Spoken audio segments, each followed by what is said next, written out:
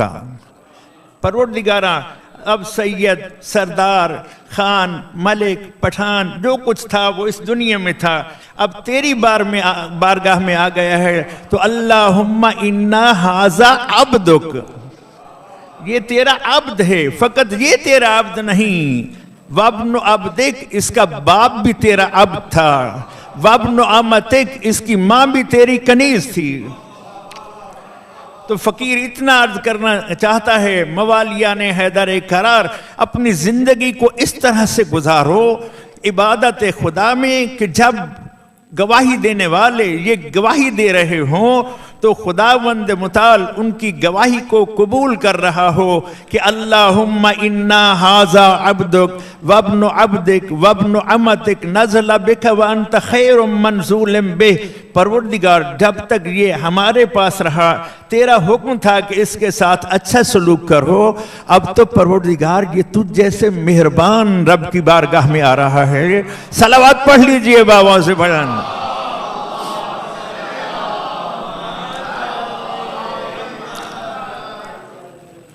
امیدوار ہوں کہ ایک سادہ سا بیان آپ کی خدمت میں پیش کرنے کی سعادت حاصل کر رہا ہوں۔ عبد عربی زبان میں دو معنوں میں استعمال ہوا۔ عبد کا معنی بندہ بھی ہے اور عبد کا معنی غلام بھی ہے، توجہ کیجئے، لیکن ان کی جمع میں فرق پتہ چل جاتا ہے کہ یہ عبد بمعنی بندہ ہے، یہ عبد بمعنی غلام ہے۔ ذہن نشین، عبد کے دو معنی ہیں، عبد کا معنی بندہ بھی، عبد کا معنی غلام بھی۔ ان کی جب جمع آتی ہے تو اس میں پتہ چلتا ہے کہ عبد کا معنی بندہ کب تھا اور عبد کا معنی غلام کب تھا۔ نشہ ولایت چڑھتا ہے، قسم بخدا سر فخر سے بلند ہو جاتا ہے فقیر کا۔ دونوں لفظوں کی جمع سن لیجئے، عبد بمعنی بندہ ہو تو اس کی جمع عباد آتی ہے، عبد کا معنی غلام ہو تو اس کی جمع عبید آتی ہے۔ توجہ کریں، عبد کا معنی بندہ ہو، عبد کا معنی بندہ ہو تو اس کی جمع عباد آتی ہے، عبد کا معنی غلام ہو تو اس کی جمع عبید آتی ہے۔ تو آئیے عبد کا معنی سنیے زبان حیدر کرار سے، فرماتے ہیں الہی کفا بی اذن ان اکون لک عبدا۔ یہاں پر علی نے بندہ ہونے کے اعتبار سے عبد کے معنی کو نبھایا، اور آج علی منبر ولایت پہ تشریف فرما نہیں بلکہ بستر شہادت پر ہیں۔ 20 رمضان المبارک 40 ہجری کی بات ہے، سب چلے گئے کہ علی حیدر کرار علیہ السلام کی طبیعت ناساز ہے، لیکن ساسا بن سوہان علی کے چہرے کی زیارت سے محروم نہیں ہونا چاہتا۔ اس عالم میں علی حیدر کرار نے نگاہ ولایت سے دیکھا اور کہا سلونی سلونی قبل ان تفقدونی، میں فقط خطیب منبر سلونی نہیں ہوں بلکہ میں بستر شہادت پر بھی ہوں، تو منزل سلونی پر ہوں۔ صلوات پڑھ لیجئے بابا سے بلانا۔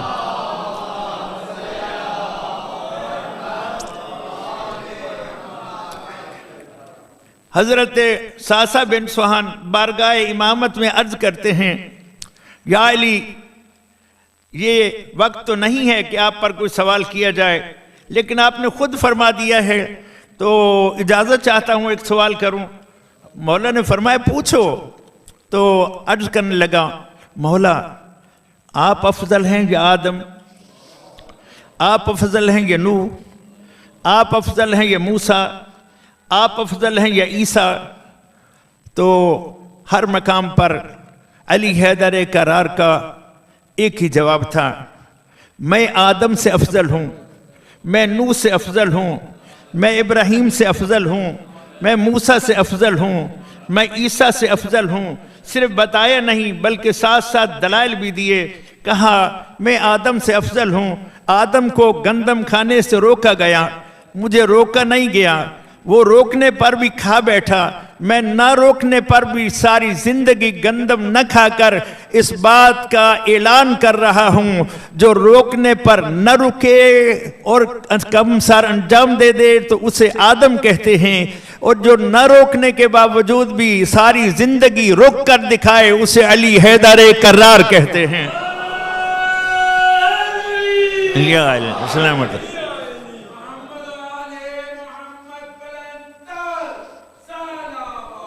اللہم صلی علی محمد و آل محمد۔ مولا آپ نوح سے کیسے افضل ہیں؟ کہا نوح نے دین خدا کی تبلیغ کے لیے 950 سال پتھر کھائے۔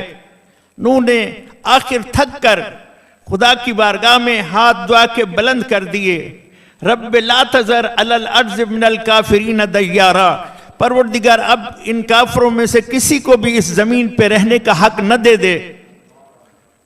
اس کے صبر کا پیمانہ لبریز ہو گیا۔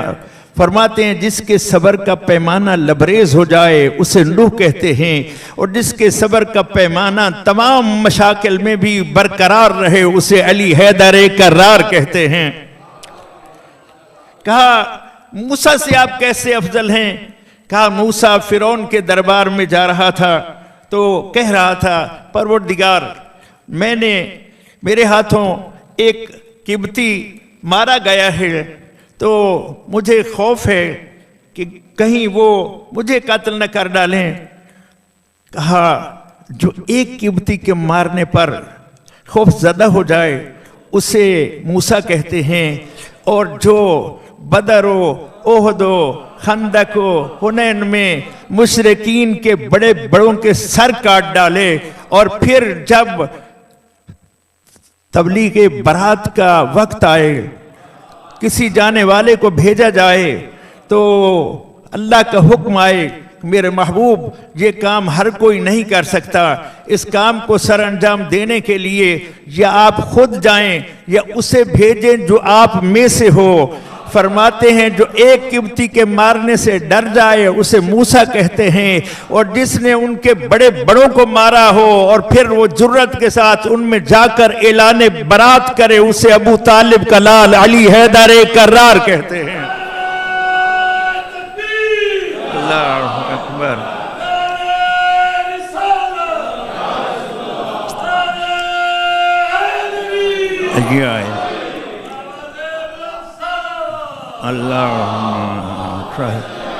محمد وعلی محمد۔ مولا آپ عیسیٰ سے بھی افضل ہیں؟ کہا ہاں میں عیسیٰ سے بھی افضل ہوں۔ مولا دلیل کیا ہے؟ تو فرمایا جس کی ماں کو حکم دیا جائے بوقت ولادت عیسیٰ کہ یہ عبادت خانہ ہے زچہ خانہ نہیں ہے، اور اسے اپنے گھر سے باہر بھیج دیا جائے، اور جب ولادت کے مرحلے سے وہ گزرے اسے بھوک و پیاس لگے تو خداوند متعال فرماتے ہیں حُزِّی إِلَيْكِ بِجِزْءِ النَّخْلَةِ تُسَاقِطْ عَلَيْكَ رُطَبًا جَنِيًّا، کھجور کے جس تنے کے ساتھ آپ ٹیک لگا کے بیٹھی ہیں اے مادر عیسیٰ اسے مس کریں، یہ تر و تازہ ہو جائے گا، اس پر رطباً جنیہ تازہ کھجوریں لگ جائیں گی، پھر تو اسے ہلائے گی، کھجوریں گریں گی، تو اٹھا کے کھا، کلی وشربی کھا اور پی۔ لیکن فرماتے ہیں وہ کھجور کے تنے کو ہلاتی ہے، اوپر سے کھجوریں گرتی ہیں، گری ہوئی کھجوروں کو جو اٹھا کے کھائے اسے مادر عیسیٰ کہتے ہیں، اور جو بیت اللہ میں بلوائی جائے اور 3 دن تک برابر جنت سے اس کے لیے دسترخوان جنت اترے تو اس کو علی حیدر کرار کہتے ہیں۔ وہ اس کی ماں تھی، یہ میری ماں تھی، اور یہی حیدر کرار ہیں کہ جو برہب کے مقابلے میں جب میدان خیبر میں اترتے ہیں تو اعلان کرتے ہیں انا الذی سمتنی امی حیدرہ، میں وہ ہوں کہ جس کی ماں نے اس کا نام ہی حیدر رکھا ہے۔ یا اللہ سلامت اللہم صلی علی محمد و آل محمد۔ عنوان ذہن نشین رہے، عبد کا معنی بندہ، عبد کا معنی غلام۔ اب عبد بندے کے عنوان سے ہو تب بھی علی ترجمانی کرتے ہوئے اعلان کرتے ہیں کفا بی عزن ان اکون لک عبدا، اور مقام عبد بمعنی غلام ہو تو سائل نے کہا اچھا آپ ان سب سے تو افضل ہیں، ذرا یہ بتا دیجئے آپ محمد صلی اللہ علیہ وآلہ وسلم سے بھی افضل ہے یا نہیں؟ تو چہرہ ولایت پہ جلال آیا اور فرمایا کیا کہہ رہا ہے تو؟ میں آدم سے افضل ہوں، نوح سے افضل ہوں، ابراہیم سے افضل ہوں، موسیٰ سے افضل ہوں، عیسیٰ سے افضل ہوں، لیکن جب بات محمد کی آ جائے تو انا عبد من عبید محمد، میں محمد کے غلاموں میں سے ایک غلام ہوں۔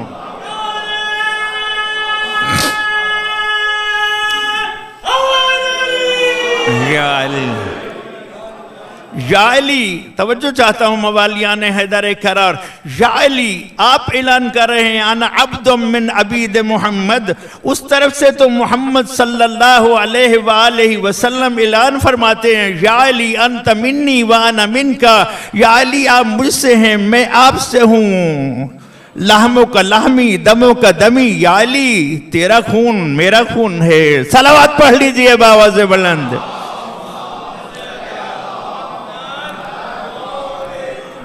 تو زبان حال سے عرض کرنا چاہتا ہوں علی حیدر کرار کی صدا آئے گی، حسینی فقیر توجہ کر، یہ ان کے مقابلے میں میری عز و انکساری ہے اور ان کی میری طرف نظر کرتے ہوئے حق بیانی ہے۔ صلوات پڑھ لیجئے بآواز بلند، اللہم صلی علی محمد و آل محمد۔ عبادت کریں، او بدو تم سب عبادت کرو، یہی تمہارا مقصد تخلیق ہے۔ ہم نے تمہیں بے مقصد خلق نہیں کیا، اپنے مقصد کی طرف متوجہ ہو جاؤ اور مقصد کو مد نظر رکھنا ہے۔ اس مقصد کے لیے جو کچھ قربان کرنا پڑتا ہے قربان کر دیجئے۔ سورہ مبارکہ عنکبوت ہے اور ارشاد ربانی ہو رہا ہے اِنَّا أَرْضِي وَاسِعَةٌ فَإِيَّايَ فَاعْبُدُونَ، وطن تمہیں قربان کرنا پڑے تو کر دو، لیکن عبادت بس میری ہی کرنا ہے۔ اِنَّا أَرْضِي وَاسِعَةٌ، میری زمین بہت وسیع ہے، اگر یہاں میری عبادت کا موقع نہیں مل رہا تو چھوڑ دو اس جگہ کو۔ اس جگہ کو کرنا ہی کیا ہے جہاں بندہ اپنا مقصد نہ پا سکے۔ صلوات پڑھ لیجئے بآواز بلند۔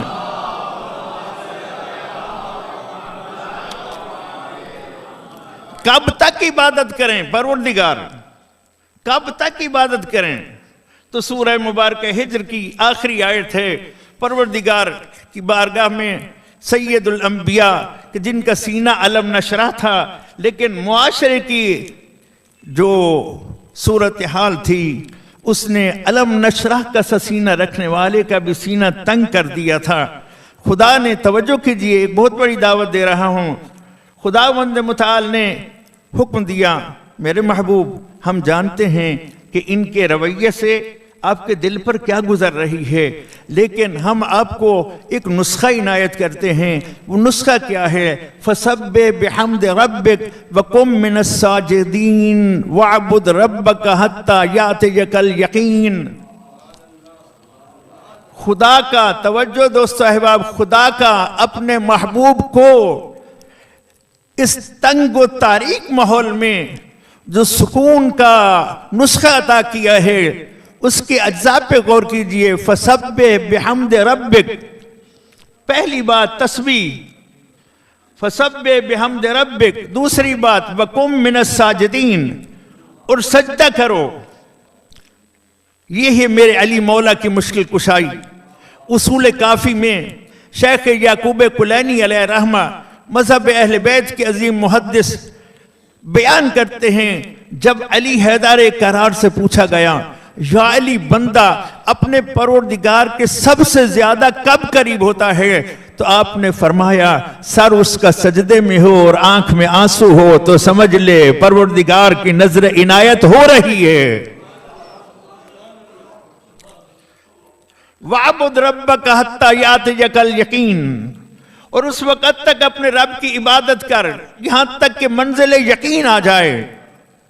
یقین یعنی موت، یہاں تک کہ آپ انتقال کر جائیں، مرتے دم تک عبادت خدا کیجئے۔ شب جمعہ جو کربلا نہیں جا سکتے، حسینی خیرات ان تک، ان کے گھروں تک پہنچ جاتی ہے۔ کیسے پہنچ جاتی ہے؟ چھٹے تاجدار ولایت حضرت امام جعفر صادق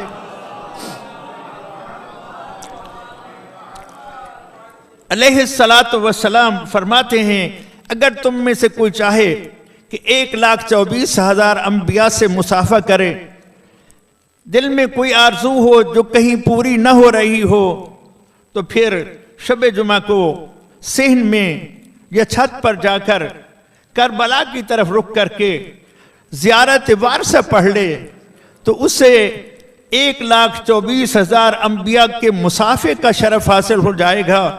اور ساتھ میں فرمایا اس کی وہ آرزو بھی خدا پوری کر دے گا۔ اس زیارت وارثہ میں یہ لفظ ہیں اشہد انکا، میں عزادار، میں ماتمدار، میں موالی، میں آپ کا حبدار گواہی دیتا ہوں اشہد انکا قد اقمت الصلاۃ، میرے آقا حسین آپ نے نماز کو قائم کیا، وآتیت الزکاۃ، اور زکوٰۃ کو ادا کیا، وامرت بالمعروف، اور نیکی کا حکم دیا، ونہیت عن المنکر، برائی سے روکا۔ ہے توجہ؟ اشہد انکا قد اقمت الصلاۃ وآتیت الزکاۃ وامرت بالمعروف ونہیت عن المنکر وَأَطَاعْتَ اللَّهَ وَرَسُولَهُ حَتَّى أَتَاكَ الْيَقِينُ۔ صلوات پڑھ لیجئے بآواز بلند۔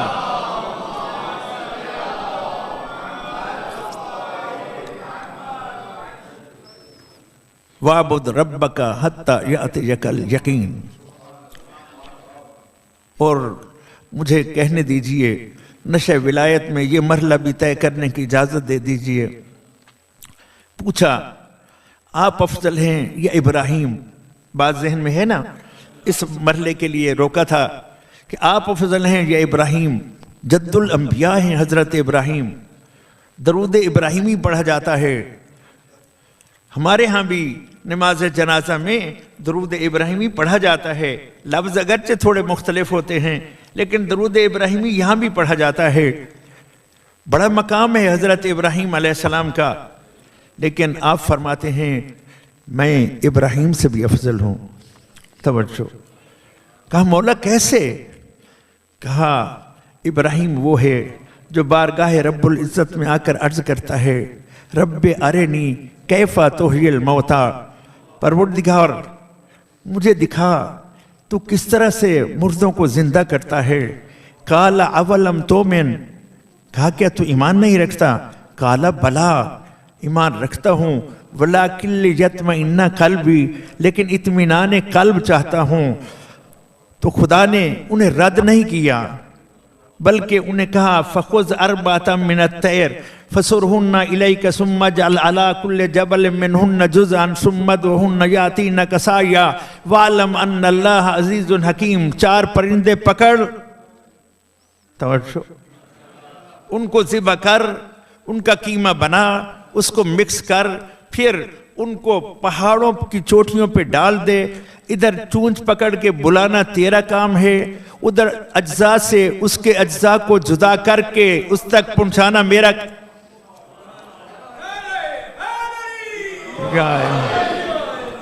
ایسا کیا، توجہ کیجئے، ایسا کیا ابراہیم نے، توجہ، ایسا کیا ابراہیم نے۔ اور جب ایسا کیا اور ایک ایک چونچ کو پکڑا تو بزرگان نے بیان کیا، حیات القلوب میں علامہ مجلسی علیہ رحمہ نے بھی اس کا حوالہ دیا کہ جب حقیقی وارث قرآن مدینہ میں مسند رسالت پر کمر امامت بن کے تشریف فرما تھا تو اس سے پوچھا گیا یابن رسول اللہ وہ 4 پرندے کون کون سے تھے؟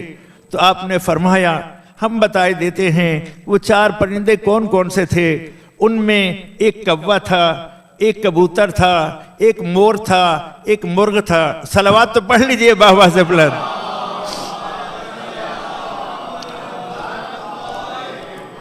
کوا، کبوتر، مور، مرغ، 2 کاف سے 2 میم سے یاد کرنا آسان ہے۔ کاف کوا، کاف کبوتر، میم مور، میم مرغ، یاد ہو گئے نا 4 پرندے، انشاءاللہ کبھی نہیں بھولیں گے۔ تو اس نے پھر عرض کیا مولا کروڑوں پرندے تھے، ان میں سے کیا ضرورت تھی 4 پکڑنے کی؟ ایک ہی پکڑ کے ذبح کر کے اس کو دکھا دیا جاتا، 4 کیوں؟ اور پھر ان 4 میں سے یہ 4 کیوں؟ صلوات پڑھیے بآواز بلند۔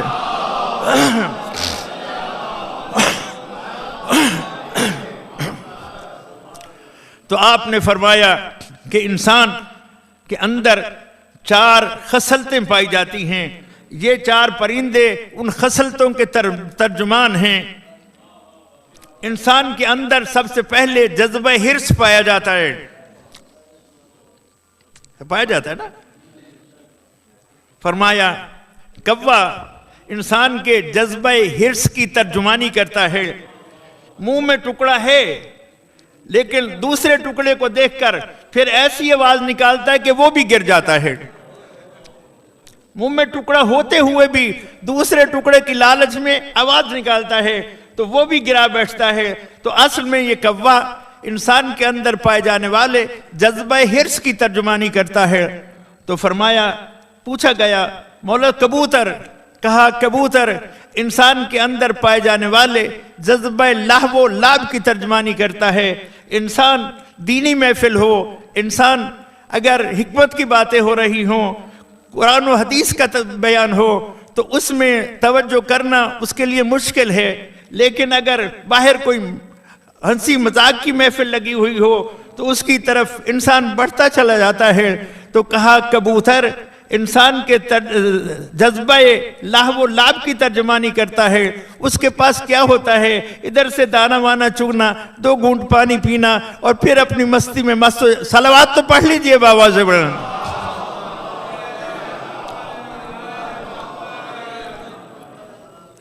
توجہ، عظیم نتیجہ دینا چاہتا ہوں۔ فرمایا مور، سنو، مور انسان کے اندر پائے جانے والے جذبہ نمود و نمائش کی ترجمانی کرتا ہے کہ اس کے پاس بس ایک ہی چیز ہے، وہ اپنے پروں کو پھیلاتا ہے اور اسی پر نازا ہوتا ہے۔ اور انسان بھی جب کسی آئینہ کے سامنے آ جائے تو بڑی کوشش کرتا ہے بال اس طرح صلوات پڑھ لیجئے بآواز بلند۔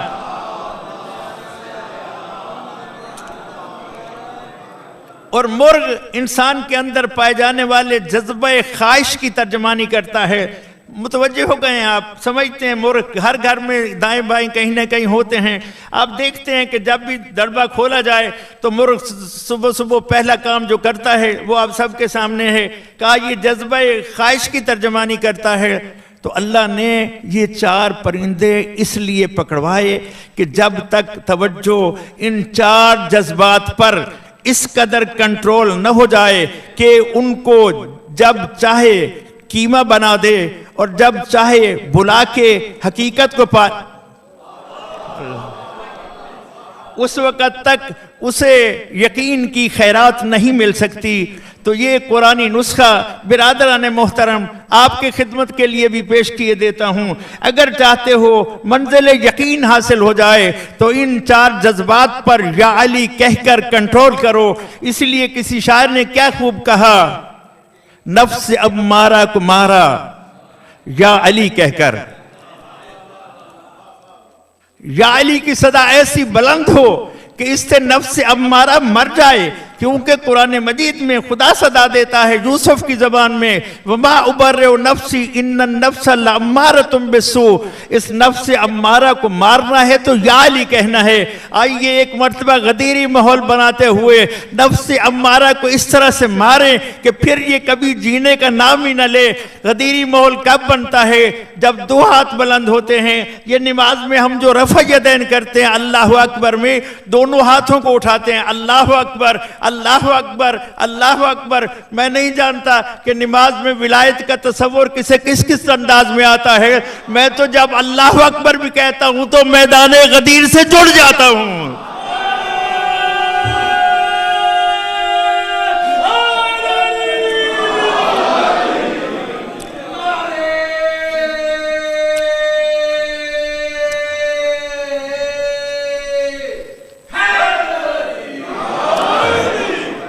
فرمایا میں ابراہیم سے افضل ہوں۔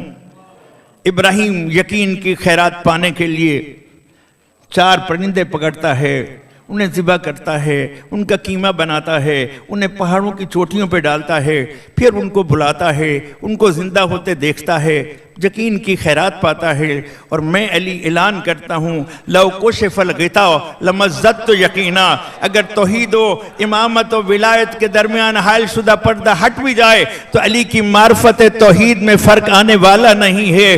پرندے ذبح کروا کے یقین کی خیرات پانے والے کو ابراہیم کہتے ہیں، اور ولایت کی ٹھوکر سے قم باذن اللہ کی صدا دے کر مردوں کو جلانے والے کو علی حیدر کرار کہتے ہیں۔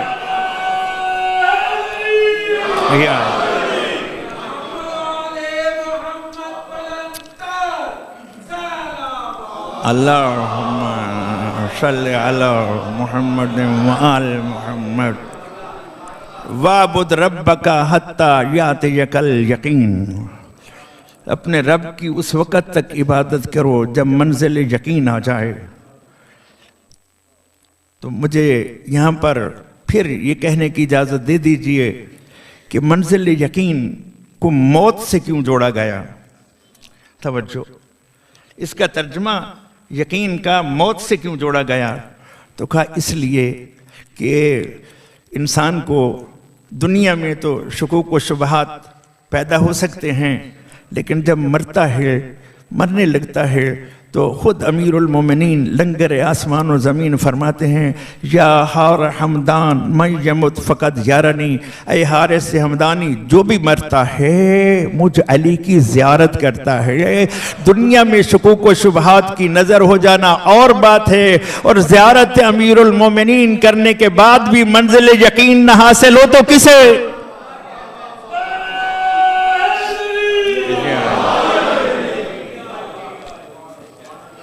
وَعْبُدْ رَبَّكَ حَتَّى يَأْتِيَكَ الْيَقِينُ۔ اللہ اکبر۔ بات کو تمام کیے دیتا ہوں، زندگی رہی تو پھر کبھی حاضر خدمت ہوں گا۔ یہ میرے پاس کتاب تحف العقول ہے۔ اس تحف العقول میں موالیان حیدر کرار، خدا نے ہمیں ایسے ہادی عطا کیے ہیں، ایسے راہبر عطا کیے ہیں، ایسے رہنما و پیشوا عنایت کیے ہیں کہ جن کی عظمت کا بیان دیتے ہوئے سرور آ جاتا ہے قسم بخدا۔ یہ سوائی کے محرکہ میں حوالہ موجود ہے نبی کریم صلی اللہ علیہ وآلہ وسلم کی گودی مبارک میں جان مصطفیٰ بنے امام حسین کھر رہے تھے۔ جابر بن عبداللہ انصاری کہ جن سے حدیث کی ساری روایت کی جاتی ہے، جس سامنے تشریف فرما تھے، جب پیار کر رہے تھے تو ایک مرتبہ جابر کی طرف دیکھا، کہا جابر یہ جو میری گودی میں حسین تشریف فرما ہے، خدا اسے ایک فرزند عطا کرے گا جس فرزند کا نام علی ہوگا۔ خود آپ نے فرمایا خدا اسے ایک فرزند عطا کرے گا جس کا نام علی ہوگا، اور قیامت والے دن یہ نبی کریم کا فرمان ہے، اور قیامت والے دن میدان معاشر میں صدا دی جائے گی این سید الساجدین، این زین العابدین، عبادت کرنے والوں کی زینت کہاں ہے؟ تو آپ فرماتے ہیں اس بھرے معاشر میں جو کھڑا ہوگا وہ اسی حسین کا لال علی زین العابدین ہوگا۔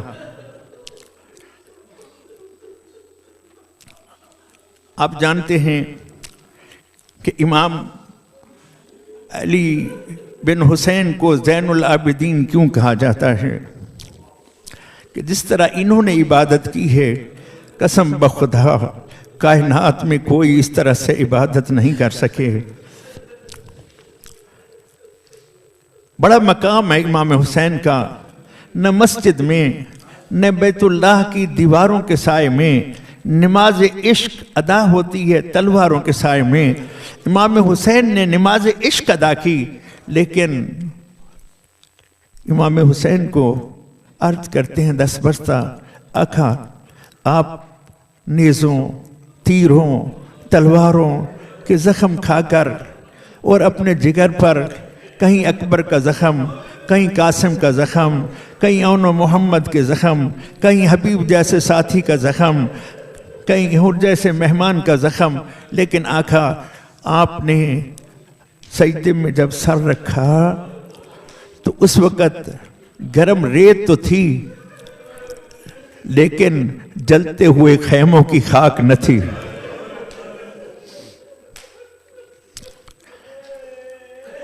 حدیث عشق دو باب است، کربلا و دمشق۔ حدیث عشق دو باب ہیں، ایک باب کو کربلا کہتے ہیں، ایک باب کو دمشق کہتے ہیں۔ حدیث عشق دو باب است، کربلا و دمشق، یکے حسین رقم کر دے دیگر زینب۔ اللہ اکبر، منزل کے قریب آ گیا، بہت اچھا استقبال کیا ہے۔ دیگر زینب، ایک عشق باب کو حسین نے کربلا کے میدان میں سر کٹوا کے مکمل کیا، تو دوسرے باب کو فتح کرنے کے لیے چادر لٹوا کے ثانی زہرا آگے بڑھی۔ اللہ اکبر، اللہ اکبر، العظمت للہ۔ کیسی عبادت گزار تھی ثانی زہرا۔ امام حسین علیہ السلام آخری وداع کے لیے تشریف لاتے ہیں خیمہ میں، اور ایک مرتبہ کہتے ہیں ایتینی بثوب عتیق، میری بہن مجھے پرانا لباس آ کے دے دے۔